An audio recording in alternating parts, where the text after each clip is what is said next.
Hello and a very warm autumnal welcome back to the motorbike channel of Utter Nonsense. And today I want to talk about baby Ducatis. Whenever Ducati's had a big sports bike, they've usually given us a baby version as well, such as 748, 749, the 899, the 959, and I probably missed one. 848. But anyway, they've always had to live in the shadow of their big L twin brothers. This, the new Panigale V2, or newish, doesn't, because Daddy is now a V4. So my question is, does this smaller, less powerful V-twin have more differentiation against its dad than ever before? And does that make it a better road bike? Well, I'm here dressed in cow in front of a lot of cows. Sorry. To find out, let's get cracking.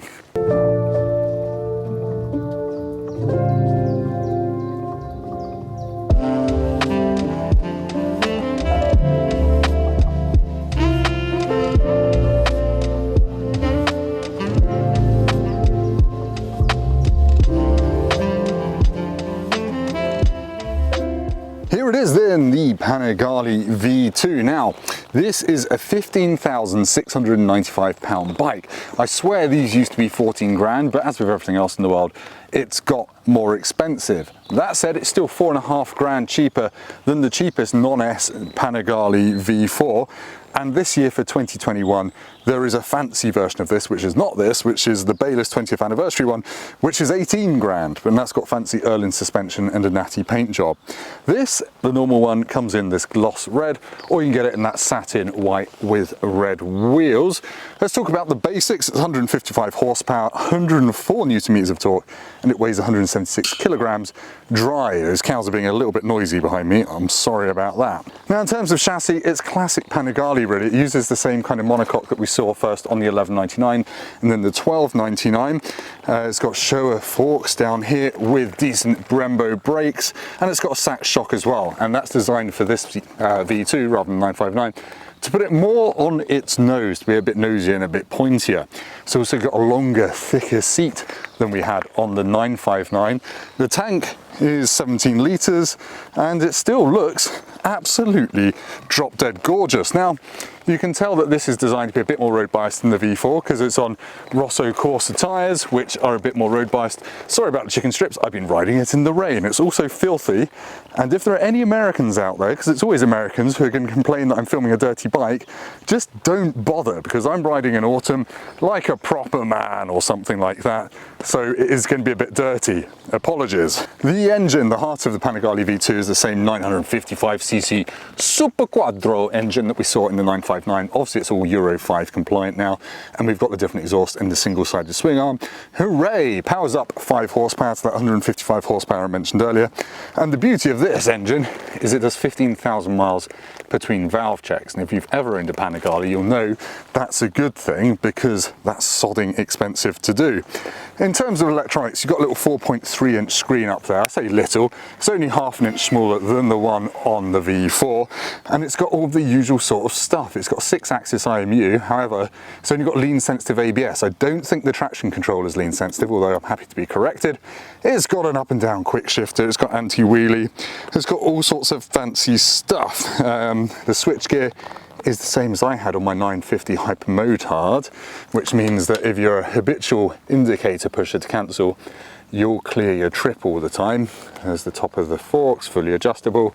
It's all very tidy and it all feels very posh. Now, I do have a niggle with this bike, and that is that the mirrors, which are beautiful and they do house the indicators, they don't fold in anymore. I swear on the 959 they folded in so you can park it down alleyways and stuff like that. No longer, they are just fixed, and I think they'll probably break quite easily. The other niggle I have with this bike is round this side, and it is the side stand. It's nice and slim and it looks posh. It's not an afterthought like some brands, but it's a little bit hard to get your foot onto it when you come to a stop. You've got lovely knurled pegs, gone are the days of really slippery Ducati foot pegs, and you've got an Erlin's look-alike shock, but it's not actually Erlin's. And that's pretty much all there is to it really, so I'm going to jump on. The roads are a bit wet, so this isn't going to be a heroically fast video, but the whole point of this video is to find out if it's a decent road bike. So let's jump on and get jiggy with it. Right, let's hop on the latest baby Ducati and go for a ride to see what it's like. It does feel ridiculous that this 155 horsepower and nearly a litre of capacity is the baby Ducati, but such are the weird times we live in. I used to have a Ducati 1098 that made only ever so slightly more power than this, and I can tell you for a fact now this is a darn sight easier to ride and go quickly on. Right, it fires into quite a lumpy idle. It's not terribly loud because it's Euro 5. If you want to make it louder, you can.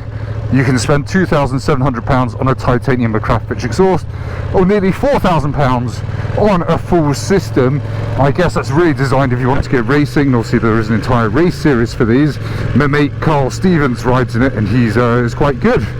But yeah, initial impressions are it's actually quite comfortable for a sports bike. And I know for a sports bike is quite a big caveat, because you still want to be wearing leathers to grip the tank, because it is more length forward than ever before.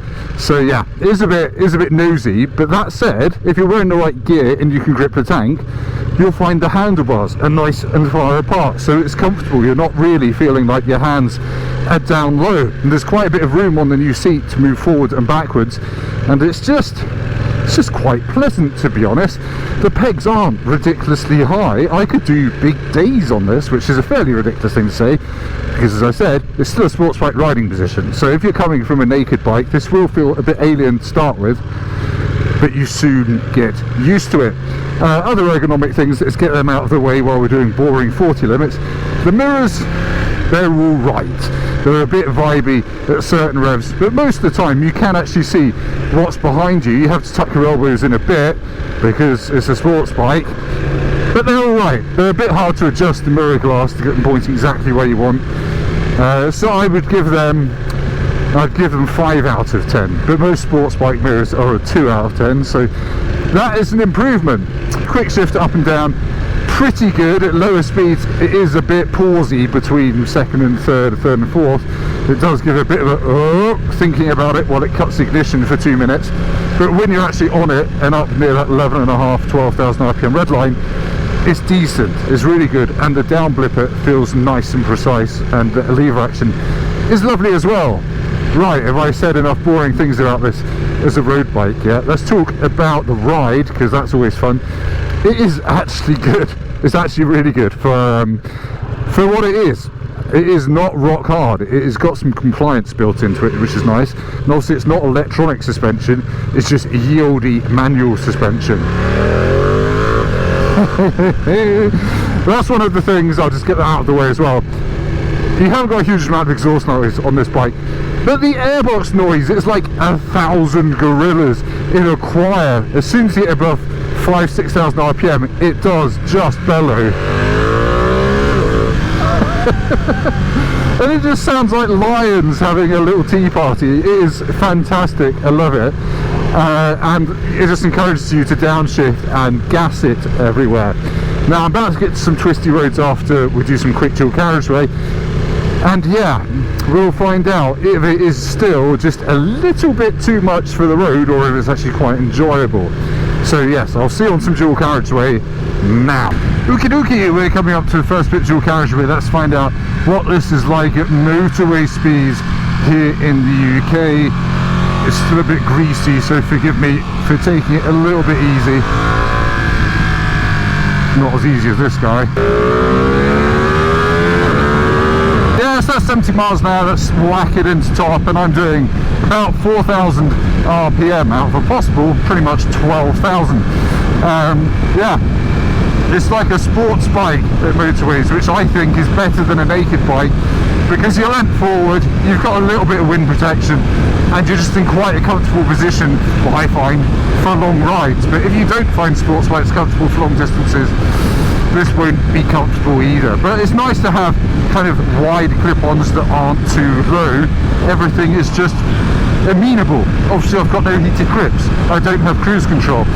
I shouldn't be mentioning those things in a sports bike review, but the S1000RR has them. So yeah, we have talked about them, and I realise the S1000RR is a class above, yada yada yada. But yeah, it's perfectly fine for doing long distances on, I think, if you are flexible enough to hold the sports bike riding position. Anyway, that was very boring to talk about. I want to talk about going quickly on a twisty road, so let's go to one. Right, getting ready to do the twisty road of joy. I want to talk about a couple of things. The first thing is the tyres on this bike. I really like them, those Rosso Corsas, because they warm up super quickly, and I've been riding in real mixed conditions and they've given me nothing but confidence, despite the fact I've had a brand new rear on the back. I still need to work on the chicken strips, but it has been quite wet. Right, I'm in sport mode. You have street, sport and race. I'm not using race mode at the moment. It gives you really lovely direct throttle response, but I've been riding in the mixture of fog and rain, so I'm just not bothered. Right, chuck it into a slightly greasy corner under some trees, and it is easy. This is one of those bikes that does make riding on the road feel, well, very easy, and it kind of does feel a little bit as if you have to be going very much faster than the speed limit around corners to get the most out of it.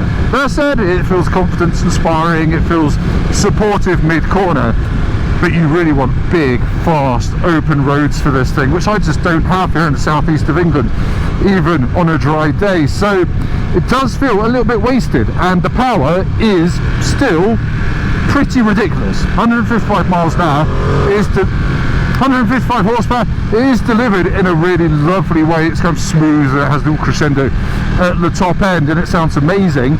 I would say you do find yourself batting into the rev limiter a bit, because, well, it just only redlines at 11.5, and it sounds like it wants to go on more and more, because it's really over square short stroke engine. It thrives on revs.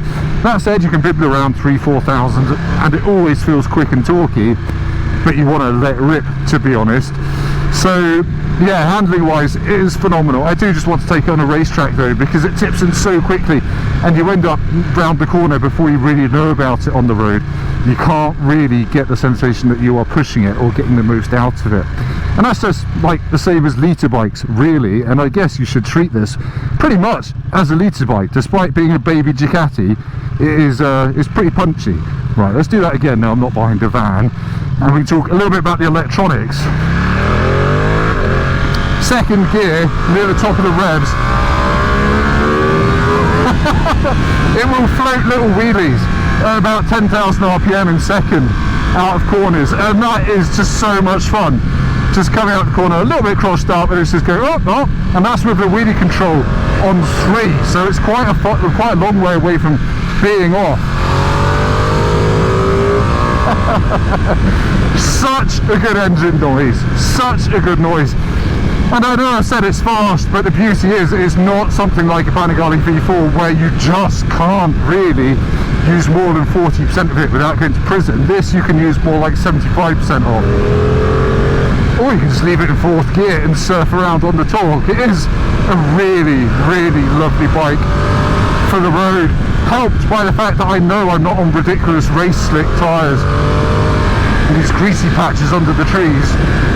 Yeah, I love it. I love the 959, to be honest, and I've always preferred these small Ducatis to the big ones, and I know I'm not a hero because I'm saying that, and lots of the hero journalists will want the 220 horsepower, but for me, a normal bloke in slightly fat cut leathers, this is my jam. This amount of power in this chassis, it does make me want to go on track though. Now, I guess the elephant in the room is, now this used to be the thinking man sports bike, but now we've got lower powered bikes like the RS660, which sounds great, has a fantastic chassis. It's a hell of a lot cheaper than this. Obviously 100 horsepower is a lot less than this, but it's still got all the electronics and everything else. And I think you can feel like you're getting more out of that on the road than this. But chances are you're wanting this bike because you want a sexy red Ducati, and nothing else will do. It'd be interesting to see if Ducati would come out with a 750 or something like that with 100 to 110, 120 horsepower, because if it had the same noise and same chassis chops as this, I'd buy one, frankly. So yeah, definitely prefer this on the road to the V4. That said, it's been a few years since I rode a V4. I rode the original one and it was just absolutely nutty, and you had to just be very careful where you unleashed it. This, you feel a little bit more confident giving it some on the road. So yeah, the baby Ducati is the current Ducati sports bike I like the most, whatever that counts for. So yes, if you think you want a Panigale V2 because you want a more reasonably spec'd, not so fast sports bike, don't kid yourself, it's still very fast. It is still very fast, and it still gets very hot even though it's only 16 degrees. I've been roasting my bum around town on this.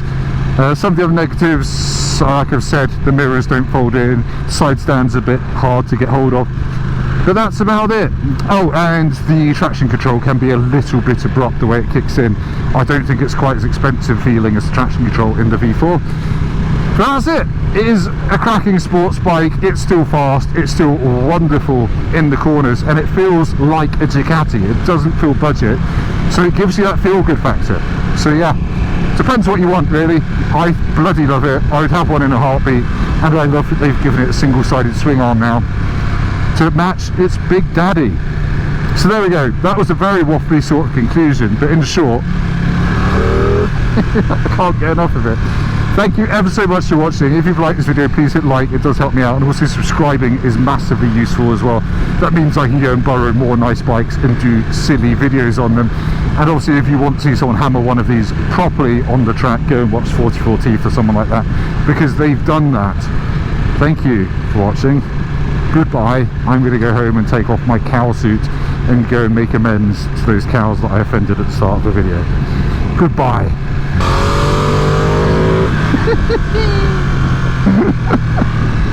Silly thing. I love it.